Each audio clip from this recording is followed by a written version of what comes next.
Vous avez créé plusieurs VLAN sur votre commutateur. Tout semble parfaitement configuré.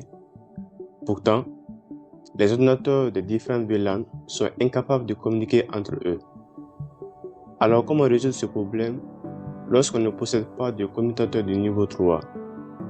La réponse s'appelle Router on a Stick. C'est une technique très utilisée en entreprise et surtout incontournable pour réussir la certification CCNA. Dans cette vidéo, nous allons comprendre son fonctionnement, découvrir pourquoi un lien trunk est indispensable, puis réaliser ensemble la configuration complète sur Cisco Packet Tracer. À la fin de cette vidéo, vous serez capable de mettre en place un router on a Stick sans difficulté. C'est parti! Avant de commencer la configuration, il faut comprendre le principe. Dans un réseau, chaque VLAN représente un domaine de diffusion indépendant. Autrement dit, un PC de VLAN 10 ne peut pas communiquer directement avec un PC de VLAN 20. Nous avons déjà vu qu'un switch de niveau 3 peut assurer ce routage. Mais imaginons maintenant que nous ne possédons qu'un seul switch de niveau 2. Dans ce cas, nous allons utiliser un routeur. Au lieu d'utiliser une interface physique différente pour chaque VLAN, nous allons faire passer plusieurs VLAN sur une seule interface physique du routeur. Cette technique s'appelle Router on a Stick. Pour y parvenir, nous utiliserons un lien trunk 802.1q entre le switch et le routeur. Puis, sur le routeur, nous créerons plusieurs sous-interfaces, une pour chaque VLAN. Chaque sous-interface recevra une adresse IP qui servira de passerelle par défaut pour les machines de VLAN correspondants. Le routeur pourra alors recevoir les paquets d'un VLAN et les transférer vers un autre. Voici le laboratoire que nous allons utiliser. Nous avons ici un routeur Cisco, un commutateur de niveau 2 et deux VLAN, VLAN 10 appelé RH, VLAN 20 appelé Finance. Les PC0 et PC1 appartiennent au VLAN 10. Les PC2 et PC3 appartiennent au VLAN 20. Le routeur est relié au switch par une seule liaison Ethernet. Cette liaison sera configurée en trunk afin de transporter simultanément le trafic des deux VLAN. Notre objectif est que tous les ordinateurs puissent communiquer malgré leur appartenance à des VLAN différents. Passons maintenant à la configuration. Je vais commencer par le commutateur.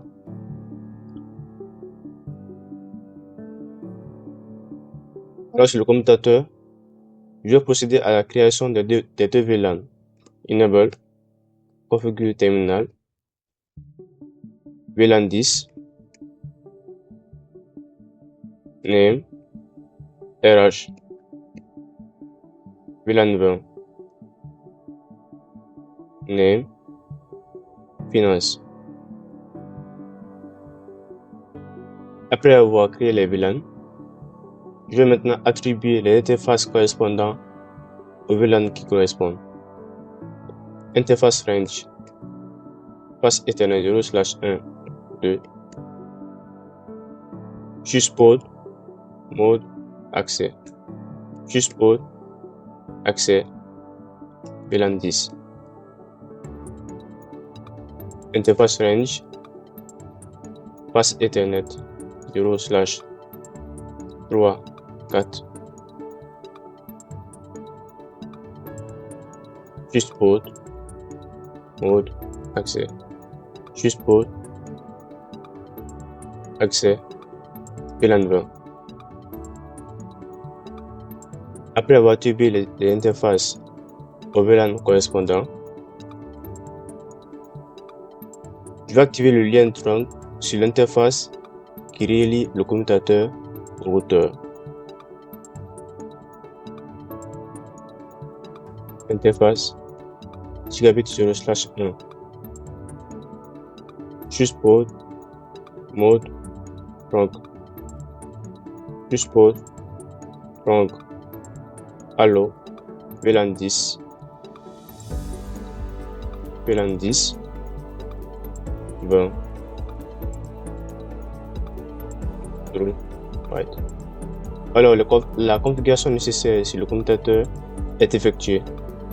À présent, passons maintenant à la configuration du routeur. La première étape consiste à activer l'interface physique connectée au commutateur. Configurer terminal. Interface 60/0/0. IP adresse 192.168.40.1. 255.255.255.0. No shutdown. Ensuite, nous allons créer une sous-interface sur cette même interface physique en fonction des deux VLAN. Interface 60/0/0.10. Nous allons activer l'encapsulation .enquête 10. Ensuite, je vais attribuer une adresse IP qui servira de passerelle par défaut pour tous les PC qui sont dans le VLAN 10. IP adresse 192.168.10.1.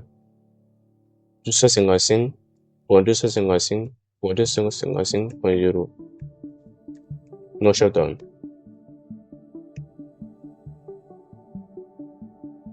Je vais procéder au même processus sur la sous-interface. C'est la deuxième sous-interface. Interface 0/0/0.20. Encapsulation .enquête 20. IP adresse 192.168.20.1. 255.255.255.0. No shutdown. Je vais laisser la configuration. Ensuite, je vais vérifier la configuration à travers la commande show IP interface brief. Et ici, nous voyons les sous-interfaces qui viennent de créer. Et j'ai attribué une adresse IP à chaque sous-interface qui servait de passer par défaut pour les PC des deux VLAN. Maintenant, pour être convaincu que la configuration a bel et bien fonctionné, nous allons effectuer un test entre le PC1 du VLAN 10 et le PC2 du VLAN 20. Je vais attribuer une adresse IP au PC1 du VLAN 10 192.168.10.7.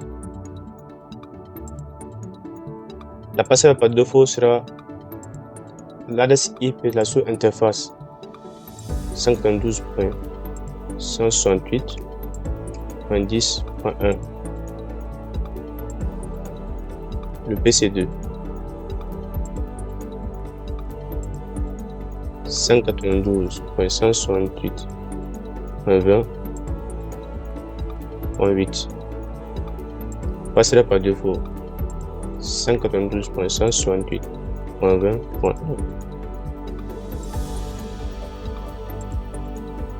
Je vais maintenant effectuer un ping entre les deux PC. Ping 192.168.10.7.